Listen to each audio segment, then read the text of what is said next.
तो इजराइल अब खून का प्यासा हो चुका है मालदीव्स जैसे देश का। और इस बार समस्या की जड़ भी मालदीव्स से ही निकलती है। आपको याद ही होगा कि इजराइल और गाजा के युद्ध में मालदीव्स बीच में कूद गए थे और ये सीधे सीधे इजरायली सिटीजन पर ट्रैवल बैन लगा देते हैं अपने देश में। लेकिन इजराइल को ये बात बिल्कुल भी पसंद नहीं आता है और इजराइल काफी ज्यादा हार्श शब्दों का इस्तेमाल करता है, पर मालदीव्स को कुछ भी फर्क नहीं पड़ता है। लेकिन एक चीज मालदीव्स ने यहाँ पर काफी बड़ी गलती कर दी और वो है मालदीव्स को इजराइल की फार्मिंग टेक्नोलॉजी चाहिए थी। दूसरी तरफ इन्होंने तो इजराइल से ही हाथों हाथ दुश्मनी मोल ले ली ऐसे कदम उठा करके।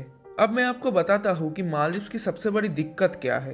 एक क्योंकि एक आइलैंड देश है, इनका 90% खाना बाहर से इंपोर्ट होता है, जिसमें मेजोरिटी भारत से आता है। अब यहाँ पर भारत अगर एक्सपोर्ट बंद कर दे, जो कि ऑब्वियसली बंद करना चाहिए, तो ये मालदीव्स कल को भूखा मर जाएगा और इसीलिए इनको चाहिए इजरायली टेक्नोलॉजी। आपके जानकारी के लिए बता दें कि पूरी दुनिया में इजराइल की farming technology one of the best है और ये इतना खाना उगा रहे हैं कि अपने सिटीजन का भरण पोषण तो कर ही रहे हैं, उसके साथ $1.5 बिलियन का एक्सपोर्ट भी कर रहे हैं बाकी के देशों को।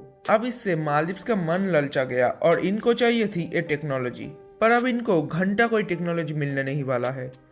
मालदीव्स को ऑलमोस्ट 90% छोटी से बड़ी चीजें इंपोर्ट करनी पड़ती है, जिसमें राइस, व्हीट, फ्लावर, शुगर और इसके साथ फ्रूट्स एंड वेजिटेबल्स भी शामिल है।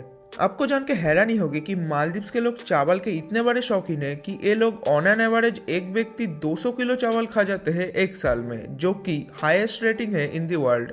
तो सोचिए अगर भारत इनके राइस एक्सपोर्ट के ऊपर बैन लगा दे तो ये लोग तो भूखे ही मर जाएंगे।